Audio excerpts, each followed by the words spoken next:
Hello everyone नमस्कार। आज एकेबारे टिकला मेकला भिडिओ এটা লৈ আহিছো। মই ভালপোৱা দাইলবিধ বনাইছিলো কচুথুৰি মচুৰ দাইল আৰু লগতে টেঙা দিব লাগিব নহলে খজুৱাব। এই কাৰণে দিছো মই এয়া মধুফুলেং পাত আৰু আপোনালোকে খাই নাই বাৰু মধুফুলেং পাত দি খাই চাবচোন খুব ভাল লাগে খাবলৈ। এইখিনি এটা ধুনীয়াকৈ ধুই পখালি লওঁ। এতিয়া বইল কৰিব লাগিব।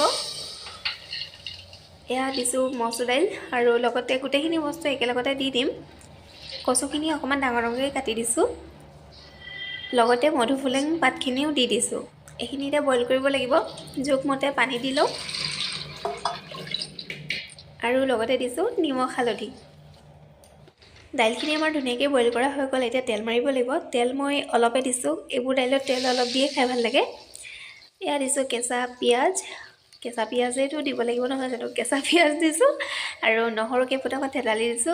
কেঁচা জলকীয়া আৰু তেজপাত এইখিনি অকণমান ৰঙচুৱা হ'বলৈ দিম। তাৰপিছত ইয়াতে তেল মাৰি দিম, মানে দাইলখিনি দি দিম।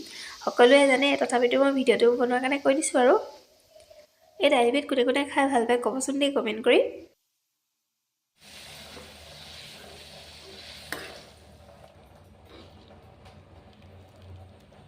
ভিডিঅ'টো চাই কেনেকুৱা পালে জনাব। নতুন এটা ভিডিঅ'তে আকৌ লগ পাম। আজিলৈ আহিছোঁ, বাই বাই।